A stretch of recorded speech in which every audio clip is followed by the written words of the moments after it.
Hi guys, my name is Vanessa Smedley and I'm a painter. Today we are going to tackle something that can be just a little bit tricky, and that is reflections on water. So we are going to paint this beautiful scene from just outside of Eureka Springs, Arkansas, called the Blue Springs Heritage Center that my brother sent me this picture of. See, contrary to popular belief, brothers can be good for something. Anyways, we're going to see how we do with these reflections, so let's do this! Today for paper we have Arches or Arche. It is cold pressed, 140 pound, 100% cotton, and it's on a block so it doesn't need stretching. For paint today we are using the Winsor Professional Series. We're using a store card that we cut in half to do some scraping. And I'm going to list the size of these brushes, but not the brands. You can find that in the description if you're interested, but I say use whatever brands you have. This is a number 6, a number 8, and a number 12 round. This is a 1/2 inch flat and a full inch flat. This is a cheapy little Artist's Loft chisel blender. It's a number 4. Sometimes I use that for masking fluid or for lifting out, and it does a pretty good job for that. And a 1-inch Hake brush. Also, we'll use my sprayer.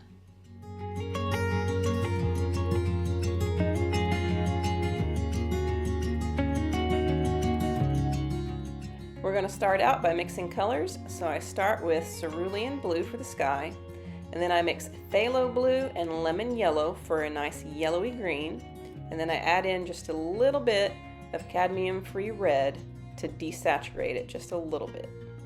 And I'm mixing Phthalo and Lemon again. This time I add a little bit of Alizarin Crimson, tiny little bit, and then some burnt umber to darken it up a bit.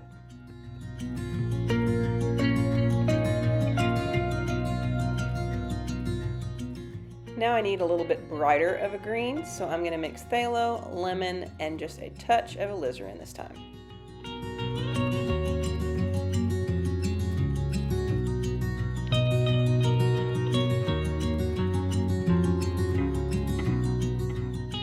And now I'm mixing burnt umber and Payne's gray, and a little bit of that green has bled down the side, and I'm just letting it mix in. For some of the shadow areas in the water, I'm mixing Cerulean Blue with Lemon Yellow and a touch of Cadmium Free Orange. Don't go crazy with that orange, it will take over. As per usual, I like to start with the sky, so I'm wetting that area and then I'm dropping in the Cerulean Blue mix. I probably didn't have to do this, but I like my colors to be pretty pure, so I lifted out a little bit of the area there where the trees are going to be. I'm starting with a weak consistency of that yellowest green, and I am turning my brush on its side and I'm dry brushing in those farthest trees. Then I drop in some shadow with the medium mix of green.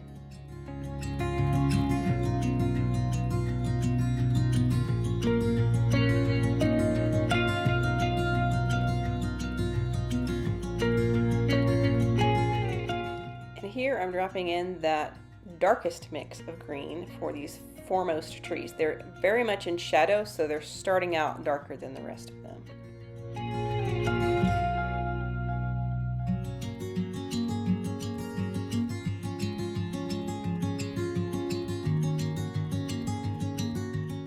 Now I'm working on the banks in the middle distance here, and these banks have patches of very bright sunlight and very dark shadow, so I'm making sure to differentiate between those patches right off the bat here.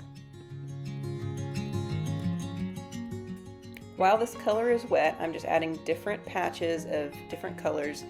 I'm adding some brown, some burnt umber, I'm adding some of the darker green into the lighter areas, just making sure that there's a little bit of variation.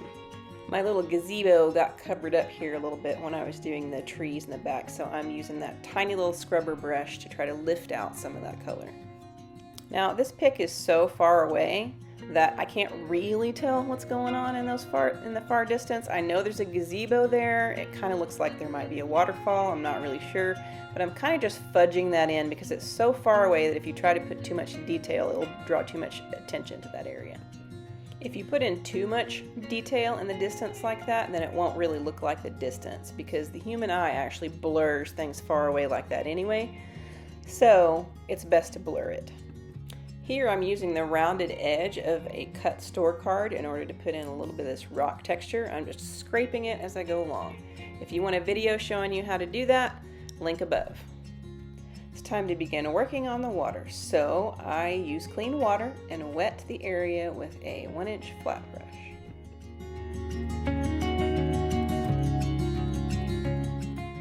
Next I use a 1-inch Hake brush and begin to drop in the Cerulean Blue from the sky. Whatever color you use for the sky, you want to make sure and use it for the water because it will definitely be reflecting here. Next I use my number 12 round brush and I begin dropping in some of that more turquoisey blue color.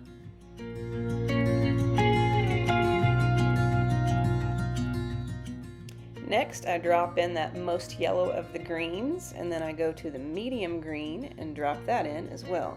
And on these you just want to make sure that you are dropping it in directly below what's the same color that's above it, but in just a little bit of reverse.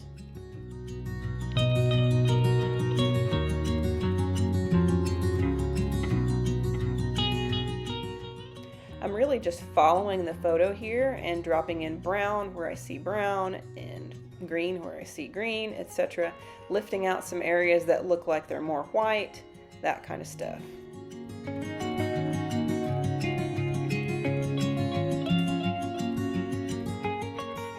I'm coming back in with a thicker consistency of the Cerulean Blue, and I'm adding that in the areas that are shadows around these moss-covered rocks or plants or whatever it is under the surface of this water right here. And now we need to leave that to dry for a bit. I've mixed up a thicker consistency of all of my mixes, and I'm starting with that most yellow of the greens and adding it in the areas where I see that it shows up the most.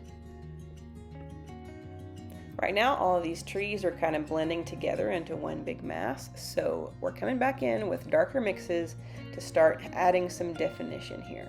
These first two trees on the bank that's closest to us are going to be the darkest, and then the others will be a little bit lighter as they recede into the distance.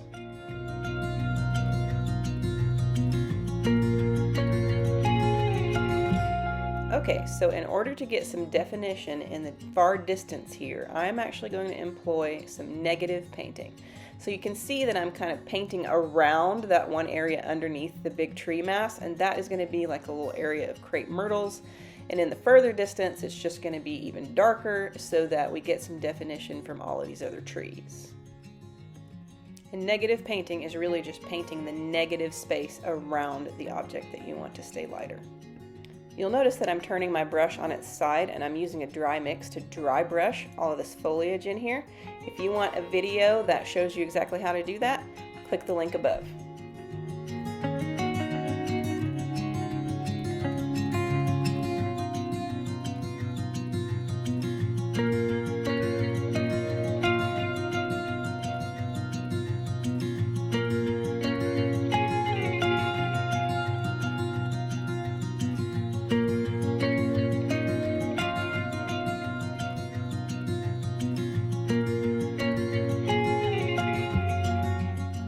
Here I'm using a thicker consistency mix of this burnt umber and Payne's gray mix, and I'm using it to darken the shadows in the rocks here.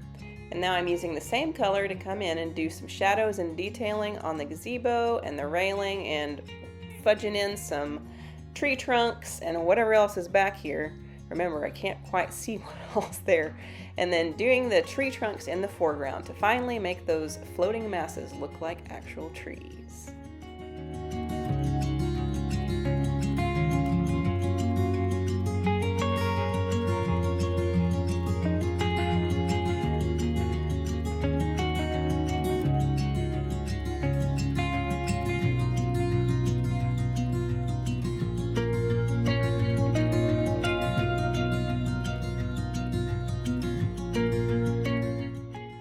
On these two trees that are the closest to us, I keep going darker and darker and darker, layering that color darker, because since they are the closest thing to us other than the water, they need to be well defined.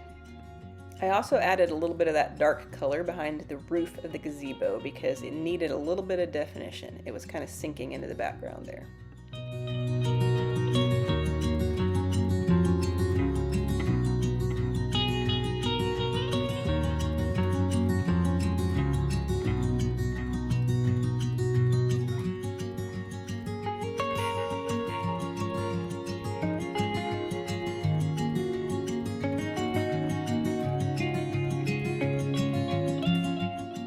Okay, so back to the water. We have a nice base of color here, but I'm going to begin pushing this darker. So I wet the whole area again and start dropping in thicker consistencies of all these mixes. We're just going to add just enough detail to make it a soft reflection though. I don't want it to be quite the mirror glaze that it is in the photo. I just want it to be a little bit softer.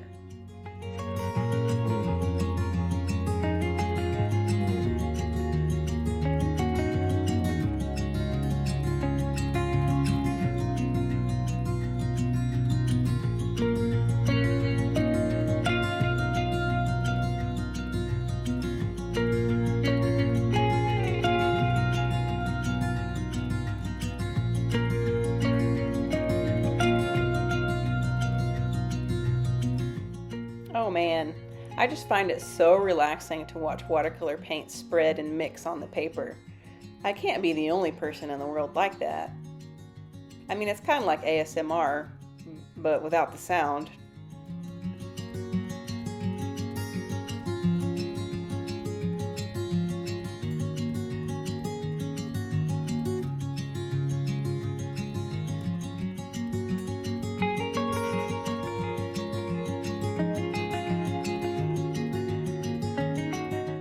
Now that this water is dried a little bit, I'm adding in the tree trunks and little details like that. If you try to put them in before while it's too wet, it'll just spread and turn into nothingness. I kinda sorta should have done those two reflected tree trunks on the right in the opposite direction, since it kind of reflects in opposite going from top to bottom. But, I mean, how many people are really gonna notice that?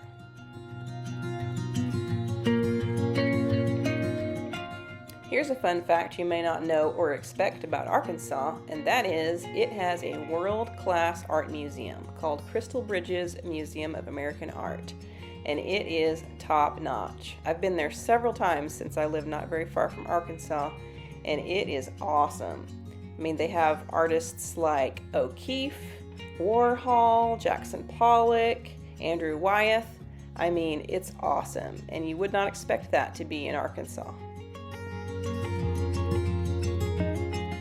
Now I'm taking that tiny little chisel blender and I'm using clean water to lift out some of these reflective areas on the water. I'm still lifting here, but now I'm lifting ripples in the water so you can see that this is definitely water. Be careful with those ripples. This is one of those things, just like ice cream or candy, where you can have too much of a good thing. Don't go mad with it. Less is more.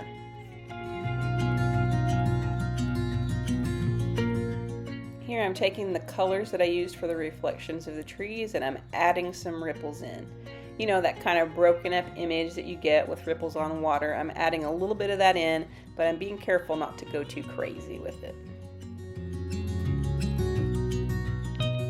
Now I'm adding a little bit of detail to the moss that's on top of these rocks, but this is another one of those things you have to not overdo it, because otherwise, if you put too much detail in there, it is going to be the focus of this painting, and that is all you will be able to see.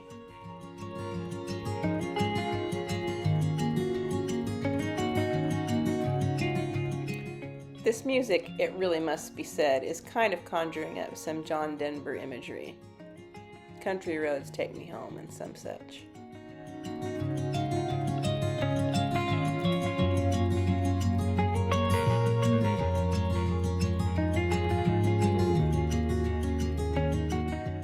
Okay, here I cover up my sky for a second and I splatter in some texture into the leaves.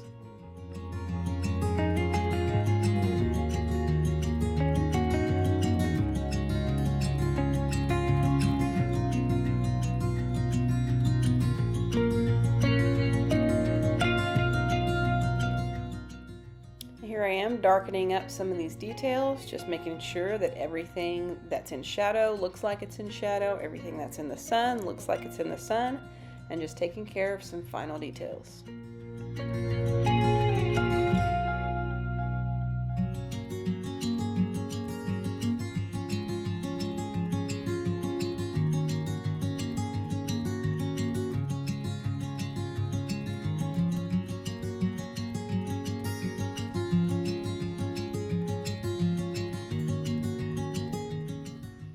here is the final result where it's all dried and all the tape is removed.